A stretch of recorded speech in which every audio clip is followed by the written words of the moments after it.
Welcome children. Today first of all I am dealing with the topic recoiling of gun. So already we studied about Newton's third law, that is for every action there must be an equal and opposite reaction, and one of the application of Newton's third law is recoiling of gun. So whenever a bullet is fired from a gun, we can see that this gun will be moving backwards.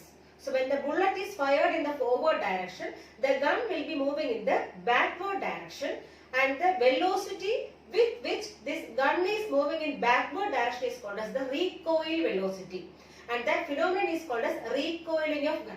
So whenever a bullet is fired from a gun, the gun will be moving backwards, and that phenomena is called as recoiling of gun, and this velocity with which this gun is moving backward direction is called as the recoil velocity. Recoil velocity. So this recoil velocity is the velocity with which this gun is moving backwards. So actually the bullet is moving in forward direction, that is the action there. So bullet is moving forward. So bullet moves forward from the gun. Bullet moves forward, and that is the action here. And at the same time itself what happens, this gun is moving backward direction. So gun moves in backward direction. Gun moves in backward direction, and this is actually the reaction here. So action as well as reaction. So whenever there is an action, there must be a reaction, that is called as Newton's third law. So here when a bullet is fired from a gun, this bullet is moving forward and this gun is moving in backward direction, and that phenomena is called as recoiling of gun, and this velocity with which this gun is moving in backward direction is called as the recoil velocity. Okay, but actually this recoil velocity is less than the velocity of bullet. Okay, suppose we are taking velocity of gun as Vg. So Vg is the velocity of gun. That means the velocity with which the gun is recoiling. So this velocity of gun, or we can say recoil velocity. Recoil velocity. The velocity of gun is also known as recoil velocity. Okay, and suppose we are taking Vb as the velocity of bullet. Velocity of bullet. And I told you this bullet is moving in forward direction, that is the action here. So here this Vb, velocity of bullet, is greater than which one? Velocity of gun. So this actually this recoil velocity is less than this velocity of the bullet. So this is one of the application of Newton's third law, and this can be proved with the help of law of conservation of momentum. Okay, so what is law of conservation of momentum? Law of conservation. Law of conservation of momentum. Conservation of momentum. So we know that here this Vb is the velocity of bullet, and this bullet is moving forward with a greater velocity, and this Vg is the recoil velocity. And suppose if we want to find a formula for this recoil velocity, we can use which one? Law of conservation of momentum. Okay. So what is law of conservation of momentum? This law of conservation of momentum states that total momentum always remains conserved. So total momentum remains conserved or remains constant. So total momentum of a system always remains constant or conserved. This is law of conservation of momentum. So in this case, so this firing of this bullet, so in this case, this total momentum before firing will be equal to total momentum after firing. So in the case of gun and bullet system, so this is an example for this, which one? Gun bullet system. Okay. So in this gun bullet system, so how we can explain this conservation, law of conservation of momentum? Total momentum before firing. Total momentum before firing equals total momentum after firing. Total momentum after firing. So this is in the case of this bullet gun system. So in the case of bullet or bullet system, we can say that total momentum before firing. So before firing, what is the total momentum? That is equivalent to total momentum after firing. Okay. So here, suppose in this gun bullet system, so I am taking capital M. So let capital M be the mass of the gun. So in this gun bullet system, so we are taking capital M as the mass of the gun. So why we are taking this capital M here? Because this capital M is shows larger mass. So here in the case of gun bullet system, this gun is having more mass compared to which one? Bullet. Okay. This capital M indicates a larger mass. So here this gun is having larger mass. So we are taking capital M as the mass of the gun, and I am taking small m as the mass of bullet. So mass of bullet is small m. So this capital M is the mass of gun, and this mass of gun is more than mass of bullet, and here small m indicates mass of the bullet. And similarly, I told you in the case of gun, I am taking Vg. So Vg is the velocity of gun, or we can say recoil velocity. And similarly here Vb is the velocity of bullet.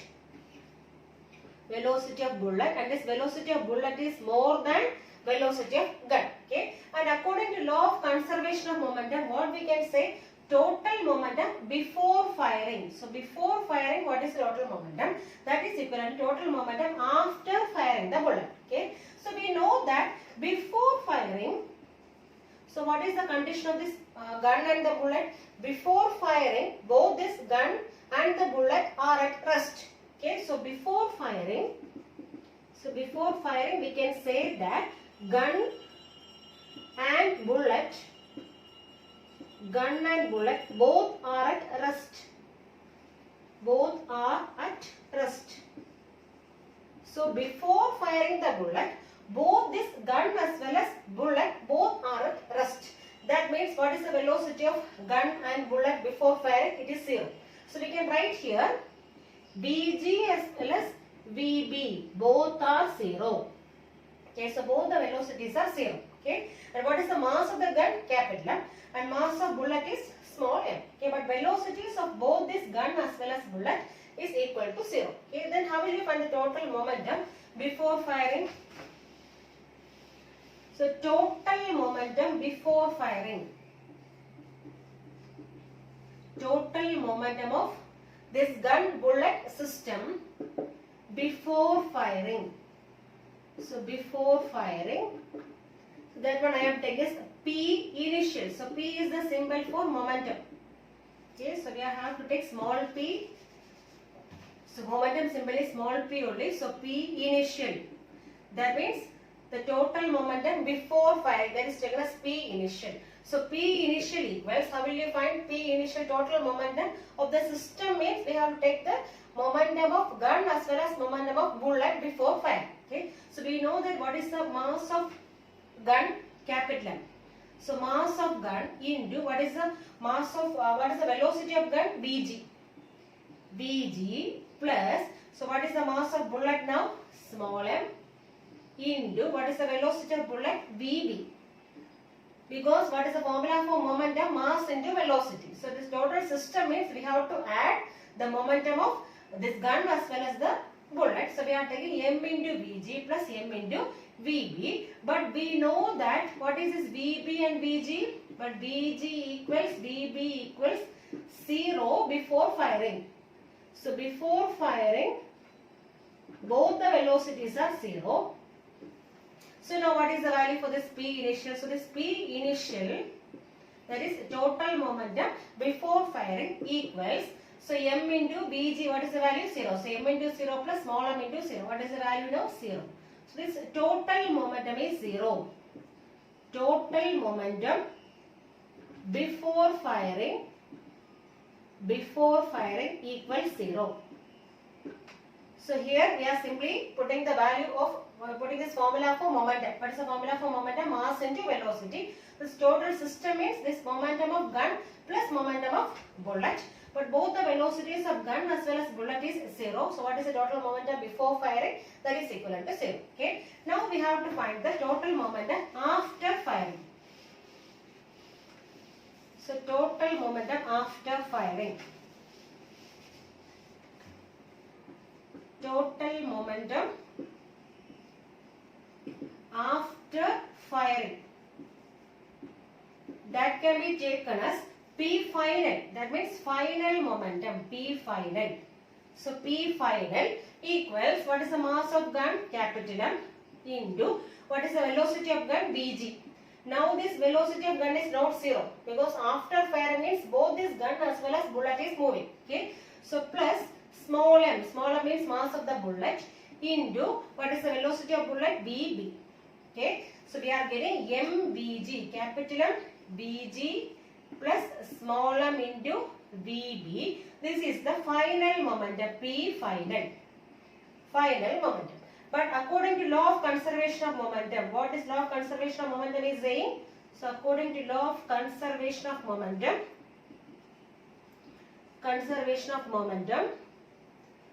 total momentum before firing equals total momentum after firing. That means P initial equals P final. Both the momentums are equal. That is before firing what is the momentum? That is equivalent to the momentum after firing. So we can equate these two. Okay. So equating means what is the initial momentum now? 0. So 0 equals what is the final momentum here? Capital M Vg plus small m into Vb. Okay. Now we have to find out which one, this recoil velocity, that is Vg we have to find out. So that one alone I am keeping on one side. So mvg equals, on the other side what we are having? Minus mvb. Minus mvb. Okay. So from this what we have to find? We have to find this velocity, recoil velocity of gun. So Vg means it is the recoil velocity. That means the velocity with which this gun is recoiling or gun is moving backward. So from this we have to find Vg equals, what is Vg? Minus m divided by capital M into Vb. So this is the formula for recoil velocity. Recoil velocity of gun. Recoil velocity of gun. And I told you this recoil velocity of gun is always less than this velocity of bullet. This bullet is moving in forward direction and that is the action process here. And this gun is recoiling back and that is the reaction process. And this velocity of gun is always less than velocity of bullet. That means recoil velocity is always less than which one? This velocity of bullet. And then we can prove from here.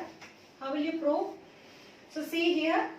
We know that this small m is the mass of bullet and this capital M is the mass of gun, and we know that, so we have this capital M, that means mass of gun is always greater than which one?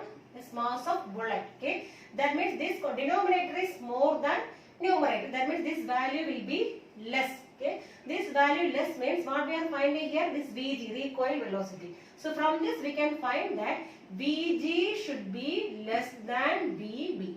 So since this capital mass of gun is more than mass of bullet, we can say that this Vg, that means recoil velocity of gun, is less than the velocity of this bullet. Okay, so this is one of the application of Newton's third law. That means for every reaction there must be an equal and opposite reaction, and here this gun is recoiling back due to this reaction force exerted by this bullet. Now one of the special case, that is machine gun. So in the case of machine gun, so what is the main difference between normal gun and machine gun? This machine gun will be firing so many bullets at a particular time. Okay. So suppose this machine gun fires so many bullets, for example n number of bullets. This machine gun is firing n number of bullets in a particular time t. Suppose this machine gun is firing n number of bullets at a particular time t, and each bullet is having a mass m. So mass is m, mass of each bullet is m, and this velocity of each bullet is taken as v.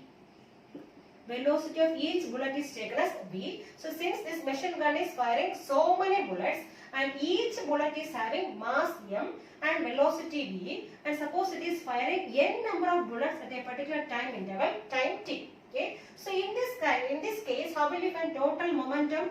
So this total momentum of the system. Total momentum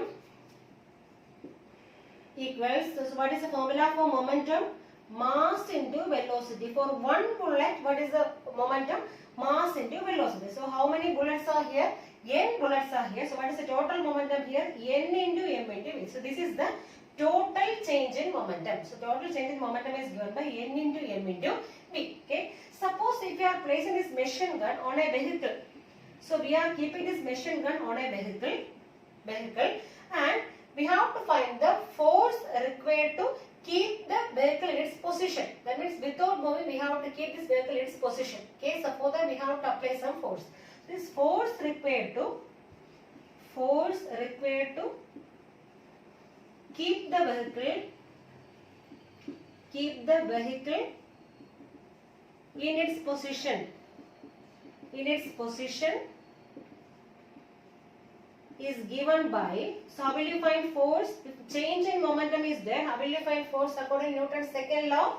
So force F equals, so what is the change in momentum here? N into M into V. Okay, change in momentum divided by what is the time here? T. So this is the force required to keep the vehicle in its position. So on this vehicle only we are keeping which one? This machine gun. Suppose if you are keeping this machine gun on a vehicle, then the force required to keep the vehicle in its position is given by F equals Nm by T. So this force is same as which one? This is the same force which is required to keep the gun in its position. Keep the gun. So if you want to keep the gun in its position, so then also we have to give how much force? Nm by T. So this is the same force which is used to keep the gun in its fixed position without moving. Okay. So here this is a special case of the principle. So here in this case of machine gun we are firing n number of bullets at a time t and each bullet is having mass m and velocity v. Then how will you find total change in momentum here? N into m into v. So mv is the momentum and how many bullets are here? N bullets are here. So we are writing here n into m into v. And suppose if we are keeping this machine gun on a vehicle, so this force required to keep the vehicle in its position is given by how much? This change in momentum by time. That means Nmv by T, and this force is same as the force required to keep the gun in its fixed position. Okay. Already we studied about 3 laws of motion, Newton's first law, second law as well as third law, and among these 3 laws, this second law is considered as the real law of motion. So why the second law is considered as a real law of motion? So the reason is, so from the second law we can derive the other 2 laws. That means this first law, Newton's first law as well as Newton's third law can be derived from this Newton's second law. So from the Newton's second law we have a formula for force. What is the formula? F equals ma. So we have the formula F equals ma from Newton's second law, and using this Newton's second law we can derive both Newton's first law as well as Newton's third law, and that is why this Newton's second law is considered as the real law of motion. Okay. So first of all we can derive Newton's first law from this second law. Okay. So derivation of Newton's first law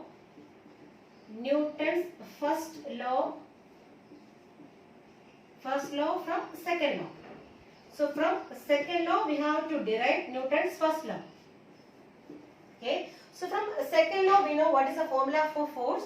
So we have from the Newton's second law F equals ma, mass into acceleration. Okay. So suppose if there is no external force act on the system. So if there is no external force,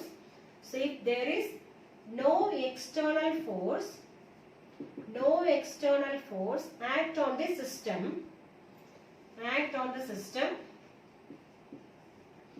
then what we can write? So there is no force means F is taken as 0. So we can take it as F equals 0. So if F equals 0, what is the formula for F? ma. That means ma also will be 0. So ma equals 0. But we know that this mass of a system will not become 0. That means m is not equal to 0. So m not equal to 0, then which one can be 0? A will be 0. So if F equals 0, then definitely A must be equal to 0. That means in the absence of external force, so there will be a system in which acceleration is 0. So in the absence of any external external force. So we will be getting a system in which, in that system, what happens there? Acceleration is zero. That means that system should be in a state of rest. Should be in a state of rest. State of rest or of uniform motion. Uniform motion. So only when that system is in a state of rest or at uniform motion, this acceleration becomes zero. So suppose if a body is moving in uniform motion, this body is undergoing uniform motion. So what about acceleration? Acceleration is zero because velocity remains constant. So whenever velocity remains constant, what is acceleration? Zero. And suppose when the body is at rest, that means their velocity is zero only. So whenever the body is at rest, velocity is zero, and thereby what about acceleration? Acceleration also will be zero. Okay. So now we proved which one? This statement proves which one? Newton's first law. Newton's first law. So what is Newton's first law? Every body continues to be in the state of rest or uniform motion unless an external unbalanced force is acting on it. So from the second law, we derived which one? This first law. So from second law, we have F equals ma, mass into acceleration. Suppose if we are taking one condition here, suppose if there is no external force acting on the system, this F must be equal to 0. That means ma must be equal to 0. But we know that mass of a body will not become 0. So this m will not become 0. So which one can be 0? A will be 0. Okay. So A becomes 0 means, so we are getting a system in which acceleration is 0. That means it may be a system which may be at a state of rest or at uniform motion. So only in that condition we will be getting A equals 0. Okay. That proves which one? Newton's first law. A derivation of Newton's third law from second law. So I already told you we can derive both Newton's first law and third law from this Newton's second law, and that is why the second law is called as the real law of motion. And now we are going to derive Newton's third law from this second law. So for that we are considering an isolated system. So consider one isolated system. So consider an isolated system consisting of two bodies A and B. This system consists of two bodies A and B. And suppose both the bodies collide with each other. So this bodies A and B. A and B collide with each other.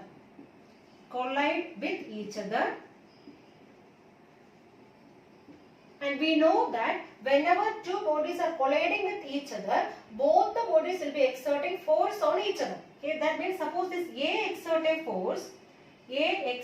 a force F1. Force F1 on B. In time interval delta t. So in a time interval delta t, so we are taking this A will be exerting a force vector F1 on B in a time interval delta t, and similarly I am taking B. B also will be exerting a force. This B exerts a force F2. B is exerting a force F2 on which one? On A in the same time interval delta t. Okay, so here we are taking an isolated system consisting of two bodies A and B, and suppose both the bodies are colliding with each other, and this A exerts a force F1 on B in this time interval delta t, and similarly B exerts a force F2 on A in the same time interval delta t. Okay. Now how will we find the change in momentum? So we have to find the change in linear momentum. Change in linear momentum of A. Change in linear momentum of A. Suppose I am taking that one as P1. So P1 is the change in linear momentum of body A. That is equivalent to, so how will you find change in linear momentum? So change in linear momentum is equivalent to force. Okay. So how will you find this change in linear momentum now? We have force F equals change in momentum by time. So we have, according to Newton's second law, we have force F equals change in momentum by time.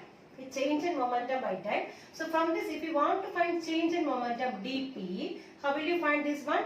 F into dt. So force into time. So force into time will give this change in momentum. So here also we have to find the change in linear momentum of A. Okay. That means we have to find what is the force exerted by this A. A exerts the force F1. So we can take it here as F1 into, what is the time interval here? Delta t.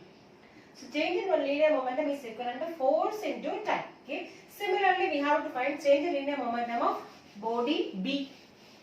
So change in linear momentum. Change in linear momentum. Change in linear momentum of body B. Of body B, take it as P2. This one I am taking as P1. So this one I am taking as P2. So P2 equals, so what is the force exerted by this body B? It is F2. So F2 into, what is the time here? Same thing, delta T. Okay. Now what is the total change in momentum? So total change in momentum of the whole system. Total change in momentum. Total change in momentum is given as P1, vector P1 plus P2. So linear momentum of body A is taken as P1 and P2 is the change in linear momentum of body B. So what is the total change in momentum here? P1 plus P2. Okay. But here I told you this is an isolated system. Okay. So here there is no external force acting on the system. So since there is no external force acting on the system, so what is the change in momentum? It is equivalent to 0 because we have force F equals change in momentum by time. By time. Okay. Suppose there is no external force means this force is equivalent to 0. That means what about change in momentum? That is also equivalent to 0. Okay. So since no external force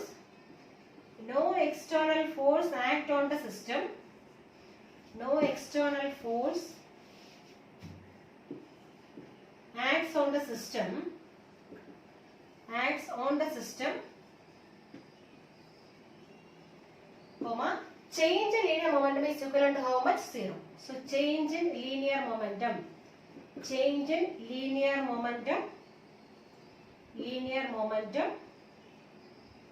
equals 0. Okay. That means we can write here as vector P1 plus P2. That is the total change in linear momentum. Okay. So we can write as vector P1 plus vector P2 equals 0. Okay. Or we can write vector P1 equals minus vector P2. Okay. But what is vector P1? Instead of P1 we can write as F1 into delta T. So vector F1 into delta T equals minus what is P2? Minus F2 into delta T. Okay. But delta T is common, so we can cancel here. So remaining what we are getting? F1 equals minus F2. So we are getting vector F1 equals minus vector F2, and this one proves which one? Newton's third law. Newton's third law. That means for every reaction there must be an equal and opposite reaction. So here this F1 is the action force. If F1 is the action force, then what about F2? F2 is the reaction force. Reaction force, and the magnitude of both the force will be same, but direction is opposite. So both the bodies will be exerting force on each other. So if there is any action force, there must be a reaction force, and that proves Newton's third law. So from the second law we derive Newton's third law as well as we derive Newton's first law. That is why the second law is known as the real law of motion.